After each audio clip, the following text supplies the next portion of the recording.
Now we will start part 2. This is AC voltage control of the thyristor.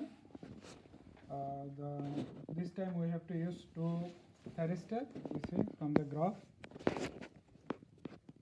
This is supply. Need to connect ammeter, then ion. Then need to connect I3, I4, E4 to thyristor is there. Okay, need to connect I2, then it will connect with resistive load, and this will back to neutral. I will show one by one. So first the supply is E positive, E1. Okay, this is E1, and I want to say that all this connection will be same. This time, last time we used only one thyristor.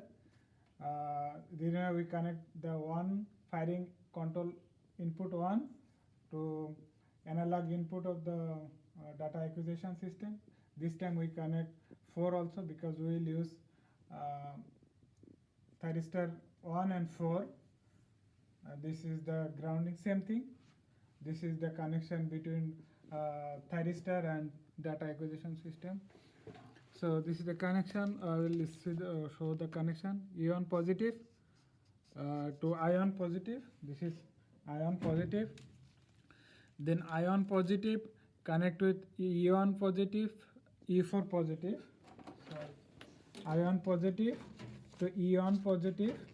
Then ion and E4 is parallel. So I will show ion and E4 is parallel. Also these two, this common point will back to neutral. So we'll connect here, here, and back to neutral.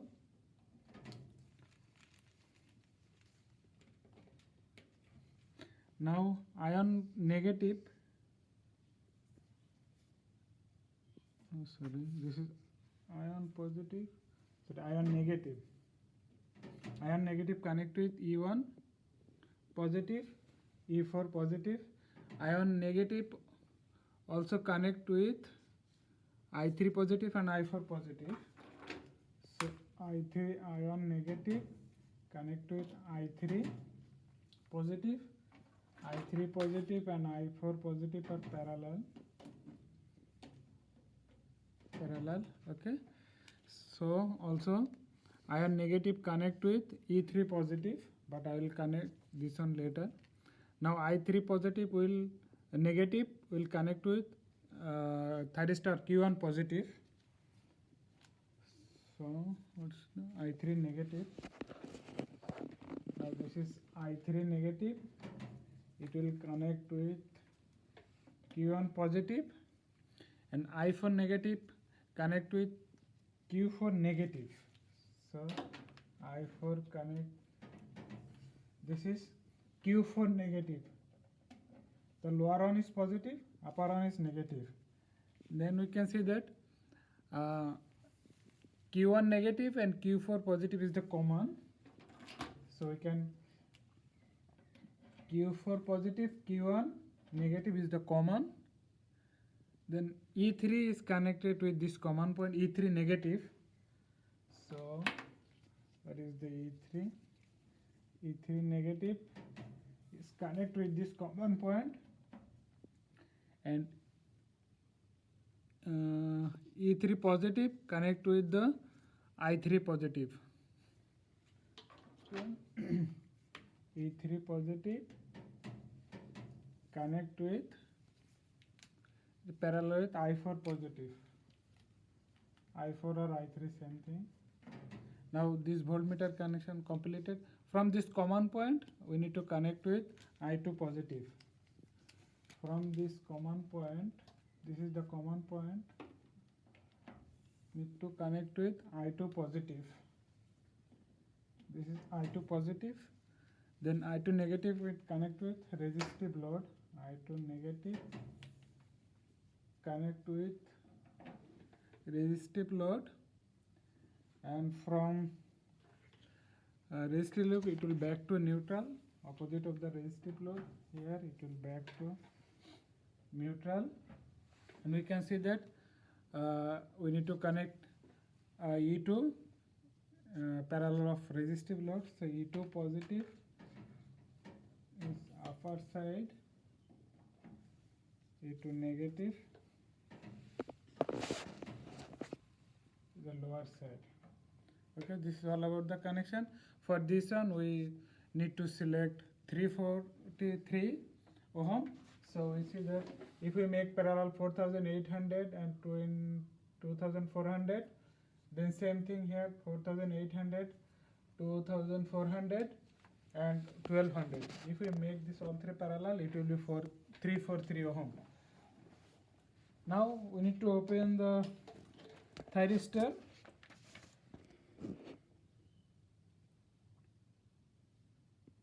Thyristor, this time we have to select single phase AC power control. I just select single phase AC power control.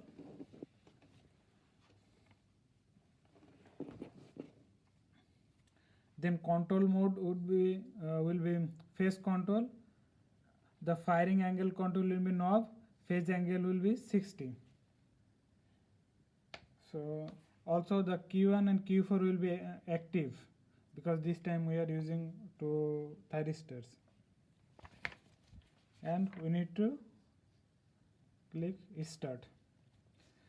And step 10, we have to start the oscilloscope. See the oscilloscope, there is a E1 voltage, then analog input of thyristor 1 and 4, then I3, I4, E3, E2 and load voltage E2. So you can see this, this is all the settings.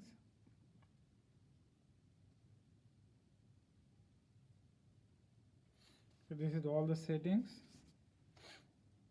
So if I just turn on the power, you see this is the graph. You can see the graph. Okay, I'll send you this result. It's step 10 here, left 3 part B, step 10. You can see that same results. So I'll send you this result. Okay, step 11, we need to increase the angle. See that we need to increase the angle. So how we can increase the angle? From here, like it's 60, we can make it like 70. Okay, we make it 80. Just we need to vary this on step 11. So I'll give you the result. Step 11. This is step 11. Turn on the power.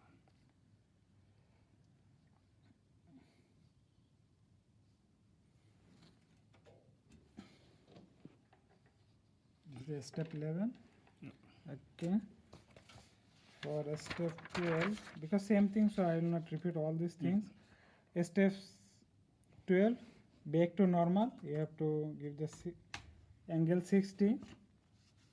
Same thing. You have to give the answer of this question. So I'll give you the result. This is for step 12.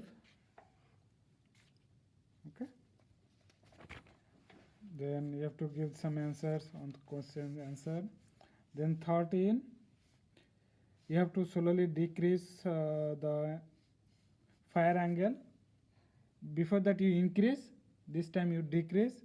So for this one, this is the step 13. Same thing, just you need to increase, decrease. You can see that I just decreased to 0. Before that it was 60. Now I decrease it to 60. 0.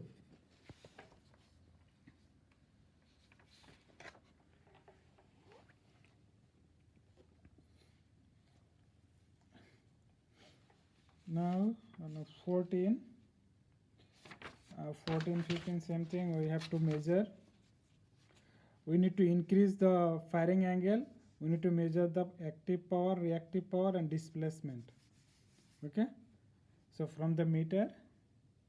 So I will show the next one, but it's same thing here.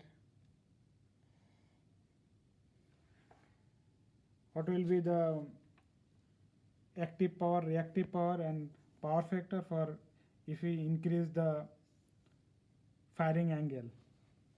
Okay, same thing for step 15. This one, what will the effect of the active power, reactive power and power factor with increasing the firing angle. Now step 16, this is the graph, but theoretical part you have to calculate. What is the equation? Okay, I will show you the equation. I don't know. You send it to them. You put it on to them. Yeah, but this is the equation. You know, here you need to calculate the voltage EL. So this is the formula to calculate the EL. Yep. Okay, this is the theoretical value. For this one, the measure round, I will show you how to measure. This is voltage EL, that means E2 from your circuit, load voltage. You have to calculate the power, then power factor. So I can go here. For this one, we need to open the metering. Meter, where is the meter? This, I can see the meter. We need to measure the voltage, power factor, power, active power and power factor with the angle. So the initial angle will be 20, so I can set angle 20. I need to record the data. When angle 20, this is the value. Now we need to increase its angle is 40. 40.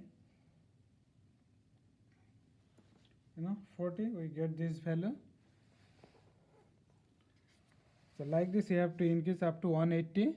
So I already did this one. I will show you this result. This is 20, 40, 60 up to 180. This is the voltage, power, and this is the power factor. So finally, you have to do, you have to calculate the ratio. Maximum load, actually load by maximum load, and you have to calculate the theoretical values also based on the equation. And you have to answer the question here. So this is all about the part B. Thank you very much.